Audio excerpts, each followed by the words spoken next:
បាទសួស្តីអ្នកទាំងអស់គ្នាសូមស្វាគមន៍មកកាន់ Channel របស់ខ្ញុំឈ្មោះសុនបូរ៉ាបងប្អូនទាំងអស់គ្នា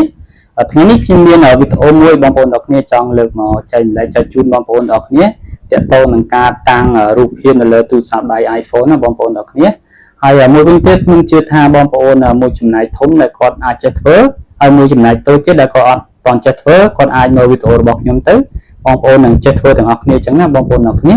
ហើយមុននឹងចូលដល់វីដេអូរបស់ខ្ញុំបងប្អូនអរគុណបើអត់តបានជួយ Subscribe ទេបងប្អូនអាចចុចការ Subscribe Channel របស់ខ្ញុំម្នាក់មួយទៅបងប្អូននឹងទទួលបានវីដេអូថ្មីៗដែលខ្ញុំបានដាក់នៅក្នុង Channel របស់ខ្ញុំ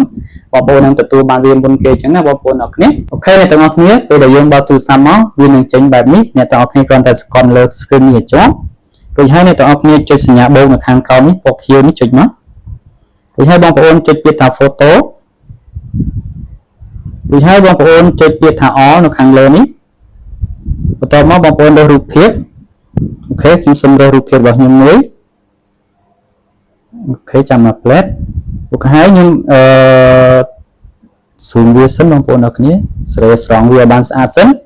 អូខេបន្តមកទៀតបងប្អូនអរគ្នានេះលេខនៅលើនេះបងប្អូនអាចកែ font វាបាននេះ font របស់វាបងប្អូនអរគ្នាមាន4ហើយមួយវិញទៀតយើងអាចដាក់ជា font ខ្មែរបានដែរបងប្អូនអរគ្នាចឹងចុចសញ្ញាផែនដីនេះមកបងប្អូនរើសភាសាខ្មែរយើងមកដាក់ថាខ្មែរនេះបងប្អូនចេញមកឃើញទេវានឹងចេញជា font ពណ៌ខ្មែរយើងលេខជាខ្មែរចឹងបងប្អូនស្រឡាញ់មួយណាយកមួយនឹងទៅហើយមួយវិញទៀតពណ៌បងប្អូនអាចធ្វើការដាក់បានដែរពណ៌អូខេហើយនេះ zoom ចុះ zoom ឡើងបងប្អូនអរគ្នា zoom តូច zoom ធំតាមទំហំអូខេមួយវិញទៀតអក្សរនៅខាងលើនេះក៏យើងអាចដាក់បានដែរយើងចង់ដាក់ Facebook ឬក៏ email ឬក៏ការធនាគារ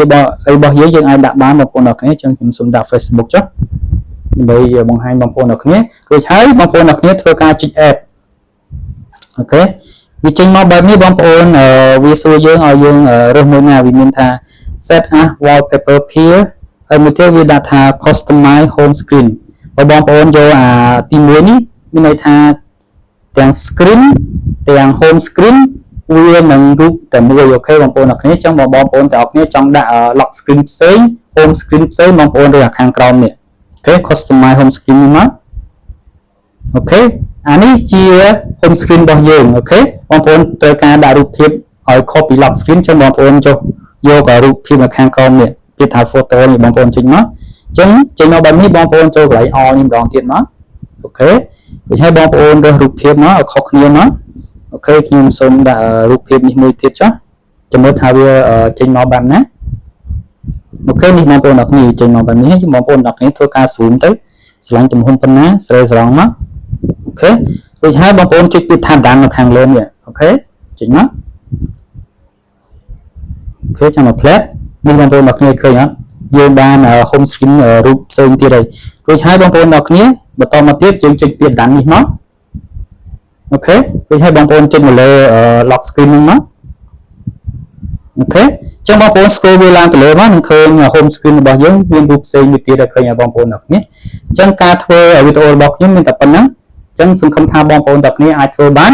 អូខេជួបខ្ញុំនៅវីដេអូក្រោយហើយកុំភ្លេចជួយ Subscribe Channel របស់ខ្ញុំយ៉ាងមួយផងបាទសូមអរគុណបាយបាយ